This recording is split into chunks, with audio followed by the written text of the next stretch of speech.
Hello guys, Ancient Gameplays, I'm Fabio Pisco and welcome to my channel. As for today's video, we have the how to overclock and undervolt the RX 7900 GRE, which is previously a card that, previously was only released for China and then was released globally as the, let's say, kind of the 7900 non-XT. Upgrade your PC. And in case you don't know, this card has been unlocked in terms of VRAM overclocking in these drivers, the 24.3.1, and while previously you could only go to a maximum of 2314 MHz, which is basically 2300 MHz, you now can go further, but there are some catches, and I'm here to explain you those catches one by one.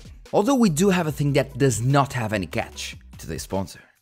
Today's video sponsor is GVG Mall, bringing you lots of software deals like Windows 10, Windows 11, Office 2019 or 2021 with a new Windows 11 design, and for all of these you can use my SKG discount code for 30% off, getting a Windows 11 serial key for $22 and a Windows 10 one for only $15. Then use the key on your Windows settings and you'll have an activated system. And just before going to the overclocking part, let's just go to the important common questions. This process won't break your GPU. We are overclocking, but we are also undervolting at the same time, meaning that even though that we are increasing the frequency, we are decreasing the voltage at the same time. So if you're having slightly lower voltage or at least the same voltage for a higher frequency, no, your GPU won't break. Unless, of course, you have a time bomb instead of a PSU. If instead of having a power supply, you actually have a time bomb just there, waiting to explode. Whoa, right, that's the caps going then. Well, then the issue might be the PSU, but in terms of the process itself, no, it just won't break your GPU. You can be assured of that. There won't be any issues regarding that.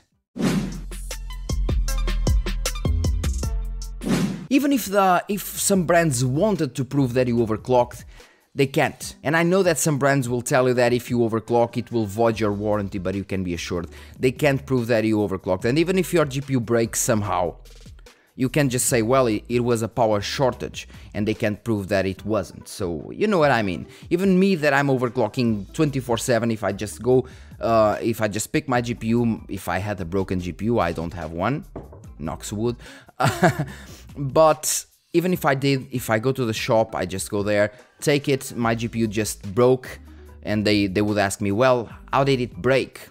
Just broke. I was turning on the computer and it just broke, and they cannot prove that wasn't the case, and they will have to fix it, okay? So don't worry, this won't void your warranty and you are fine.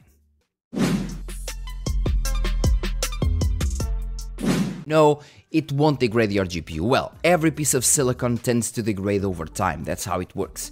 For CPUs, GPUs, RAM, everything that uses, well, not RAM, but everything that uses silicon will degrade over time. That's how it works. In terms of normal degrading, maybe in 5 years you need to adjust the voltage a bit more in normal situations. In 5 years of constantly using the card, you maybe need a bit higher voltage, and that's it. And if you do this process well, you'll most likely have the same process. After some years, after 5-6 years, maybe you need to raise the voltage a bit more. For example, on my RX 5700 XT, I actually needed to adjust 15 millivolts after like 4 years or something like that. 15 millivolts is basically nothing, so no, it won't degrade your GPU besides the normal degradation process of any GPU or any CPU. Now, as for the overclocking part, we're gonna use, as usual, the AMD software, since we do have overclocking inside the AMD software, so why installing a third-party software when you have, well, when you have it inside the software? So all you have to do is right-click on the button of your mouse, on your desktop, of course, go to AMD Software ADRENALIN Edition and open the software. Then you go to the Performance tab that you see here, in the top, Performance tab, then you have the Matrix Tuning and Settings, and you go to the Tuning tab, or in this case the sub-tab. Just click on it and you'll be presented with usually the CPU and the GPU. If your CPU does not appear here, it doesn't mean that something isn't working or anything like that, it just doesn't appear, okay? So you're completely fine on that. Maybe you don't have the chipset drivers installed, but well, let's just close this, and we have the GPU alone. So we have the default, the profiles, the default, the undervolt GPU, overclock GPU, overclock VRAM, and these are the kind of the auto overclocking settings, which are not that great because you can only undervolt, overclock, or overclock RAM one at a time, while when doing it manually we can do all these three: undervolt the GPU, overclock the GPU, and overclock the VRAM at the same time, and that's why we do the manual tweaking. Then you have the tuning presets, also with the quiet and balanced, and you have the manual tuning, which is the one that you want, so click on the custom. Then you need to enable all the settings that you have here, all the sliders. So here, advanced control, enable all the advanced controls as well. Enable VRAM tuning, advanced control, power tuning, fan tuning, and this one doesn't really need the advanced control unless you really need to. This model that I'm using is the Nitro Plus, by the way, so as for the maximum fan speed, I start already with 45%. Even with a 0 RPM fan that I do not like to have enabled, even then the temperatures are quite fine, as you can see, but still, even in a cold environment, well, cold, I must say, like, yeah, 17 degrees, which is considered cold by some people. Yeah, the GPU temperature is without the fan speed 43, 53, but I don't really like it, so I disable the 0 RPM. And with the 0 RPM disabled, you'll have better temperatures when idling, which is normal, of course, because you have a fan spinning. Now, as for the first thing that I advise you to do is go to the power tuning, and once again, this is the first and, in my opinion, the most important thing to do, especially on the 7900 GRE, because this card is absolutely power limited.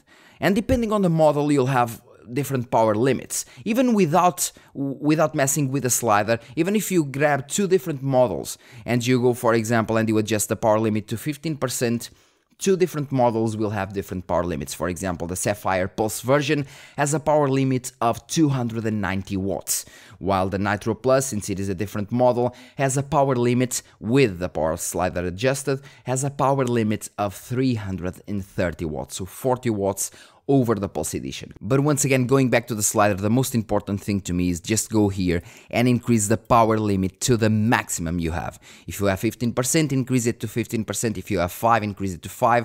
And in different models, you might actually have a different power limit slider. Some models will maybe show you 5%, some others 10%, and at least the Pulse and the Nitro Plus, which are the ones that I tested, show you a 15% limit, so increase it to the maximum you can. And once again, this does not mean that the card will constantly be pulling the power at the maximum. What it means is that the card will use more power if it needs more power to perform better.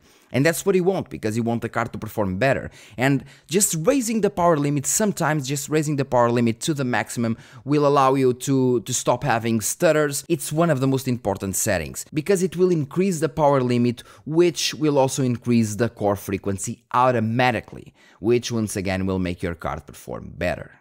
And as for the second step, let's start with the GPU tuning. And like the RX 7700 XT, this card is quite peculiar, and I believe it's due to drivers. The drivers are just meant to work like this. If you look at the maximum frequency, we are actually limited to 2800 megahertz instead of the usual 3000 or even more than that. And I think that AMD does that in order to not cannibalize the GPU sales of the 7900 XT, the same way they did with the VRAM, while using lower quality binned VRAM as well, but that's another story. And I do advise you on this card to use the maximum frequency at 2800 MHz, because it will perform just much better. So the first thing that you have to do is this.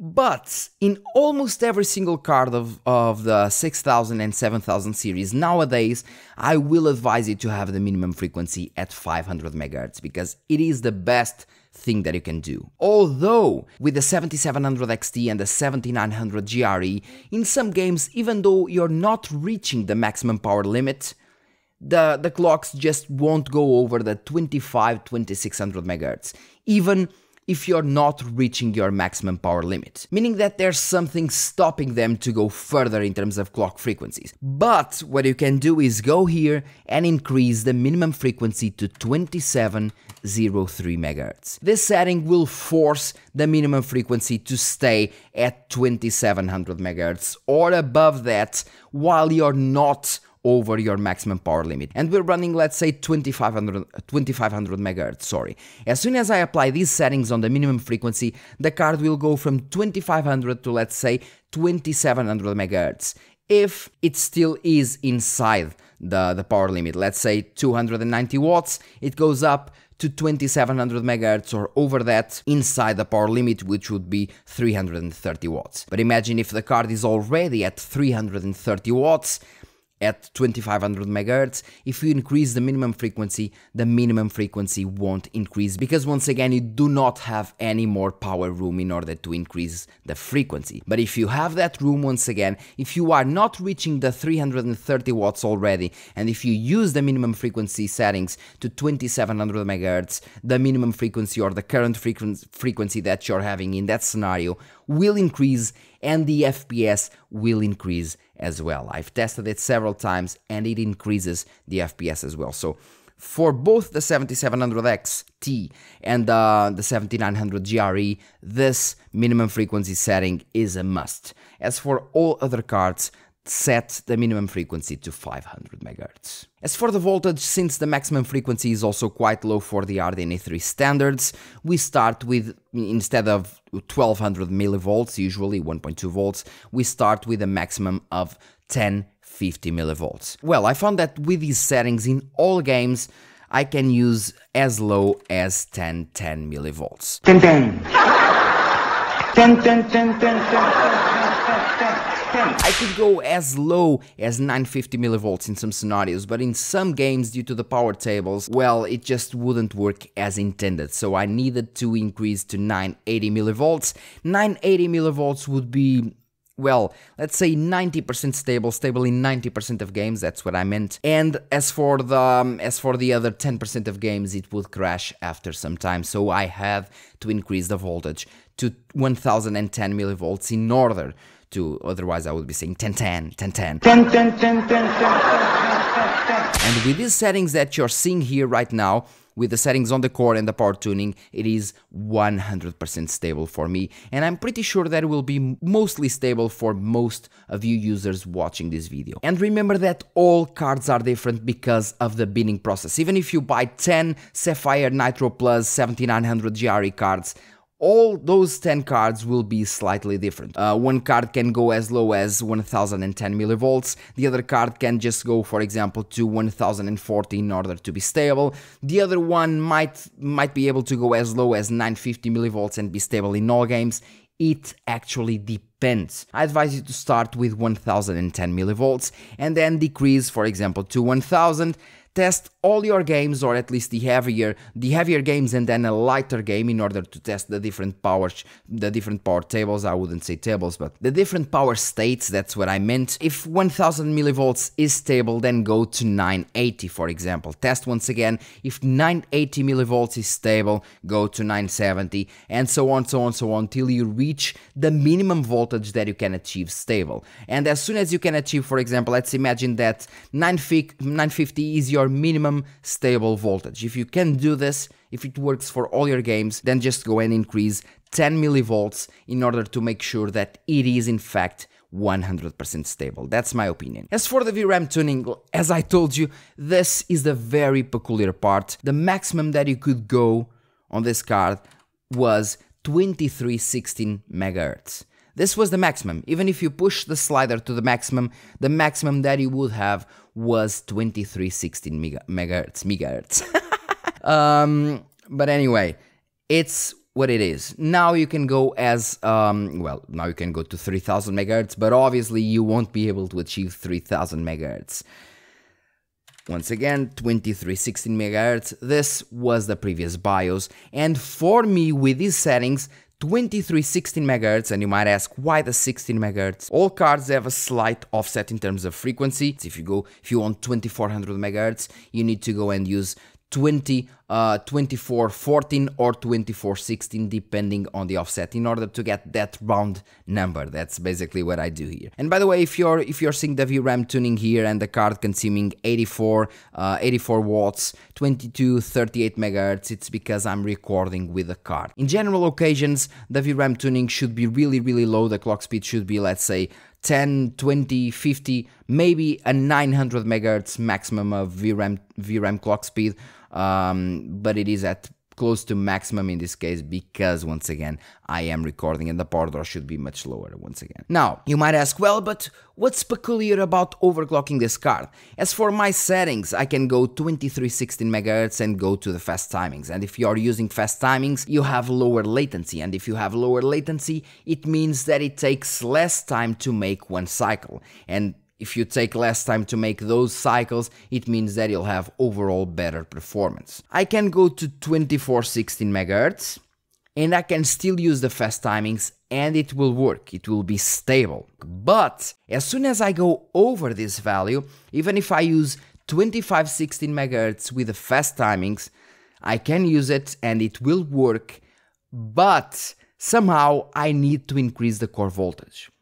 And you might ask, why increasing the core voltage if we are overclocking the VRAM? Because I believe the core voltage, the voltage that you see here, also controls the input and output that will also mess with the memory controller. That's what I believe, and I may be saying one of the most idiot things ever, but I believe that's the case. It also controls and messes with the memory controller. Because as soon as I increase, for example, the voltage to 1030 millivolts with these settings, 2500 MHz fast timings, then it is stable in games. And I can go even further. If I decrease the timings to default from fast timings, I can go up to 2600 MHz. 2600 MHz will also work, but once again I need to increase the voltage even further.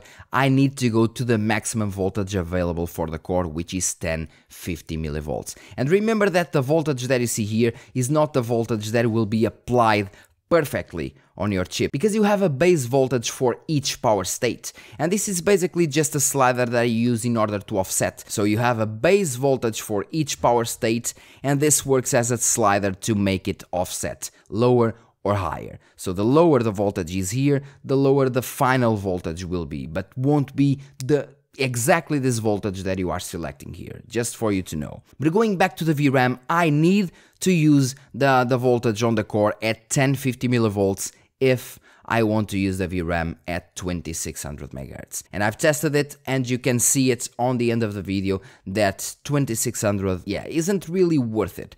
And some people actually said that this card is really bandwidth starved, so increasing the VRAM frequency will in fact increase the performance quite a lot. Well, in a matter of fact, it is true. The card is really bandwidth starved because RDNA 3 needs more bandwidth to work properly, and that's why we have 320-bit buzz on the 7900 XT and 384-bit buzz on the XTX, while this one has 256-bit buzz, the same as the 7800 XT, but has way more compute units, from 60 to 80 compute units. So if you have more compute units, you need more bandwidth to feed those compute units if, well, the scenarios actually ask for it. But from what I've tested in gaming scenarios, most gaming scenarios, that I even tested ray tracing and some others, the difference is really minimal, and you are way better with 2316 MHz and fast timings, because as soon as you decrease the VRAM frequency, you can go lower on the core voltage. And if you can go lower on the core voltage, it will mean that it will use less voltage for the same frequency. And if it will use less voltage for the same frequency, it means that the card will consume less power. And if the card will consume less power, it means that you have more power room in order to increase the frequency, and the card will increase the frequency further. I hope I'm making myself clear, but the lower you drop the voltage, the more the clocks will rise inside the same power limits. So you are decreasing the FPS a bit on the VRAM, but you are increasing them on the core voltage. So it is really interesting, and I never saw a card like this. Not a single card on the RDNA 3 family, at least the ones that I tested, worked like this, which is once again really interesting. Also, one thing that I noticed is that even though I could use anything over 2316 MHz in all games and it would work as soon as I increased once again the core voltage, it would work in games, it would be perfectly fine, no black screens, no blue screens, nothing, no crashes, it would work fine.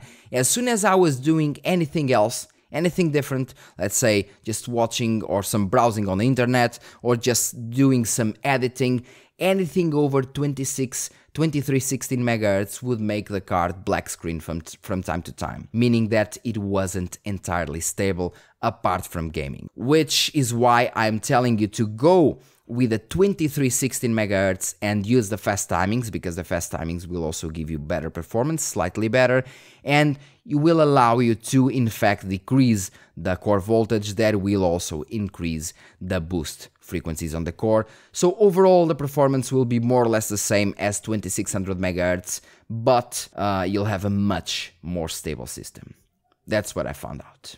And well guys, that's all for today's video. Thank you very much for watching. As I told you, this card is really peculiar, and we do need to make some amends with ourselves in order to not punch the monitor while doing the overclocking, because things like this, things like these, the black screens and so on, will happen with this card if you are going over a certain VRAM frequency, especially since this is the first driver where they unlock the VRAM frequency, so it might still have some issues. Thank you very much for watching. If you have any doubts, go to the comment section, let me know what you think about the video, what do you think about the results, what were your results with these cards, if you were able to achieve lower voltage, higher voltage, if your higher VRAM frequency works perfectly without any kind of black screens. If it isn't stable for you, just let me know, because I really want to know your experience, and if you have any doubts, leave a comment in the comment section as well. Thank you very much for watching, and see you in the next one. And really, any doubt, leave them in the comment section, because I or any other member of the community might be actually able to help, which is always positive. Thank you.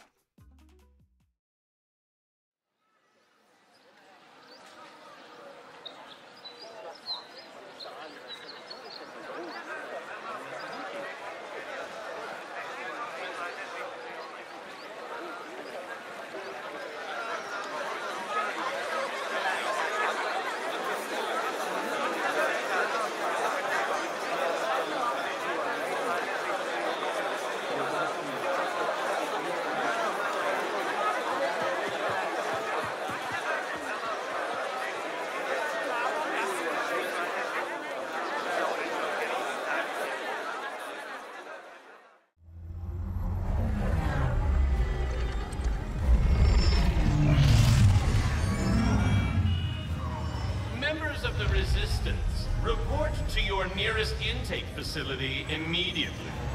We promise nothing nefarious will befall you. We promise.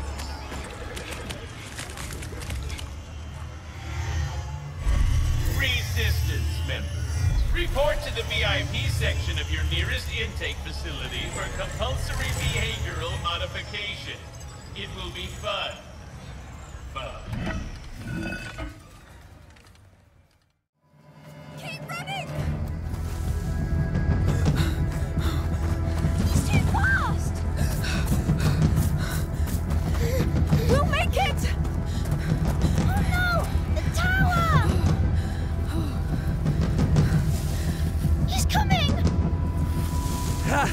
Bloody brambles! You're going too fast for me. Come on, sorcerer, catch us! Hey, slow down. You'll exhaust our villain. This is your tower. It's evil. Doesn't he ever get tired? I really should get back.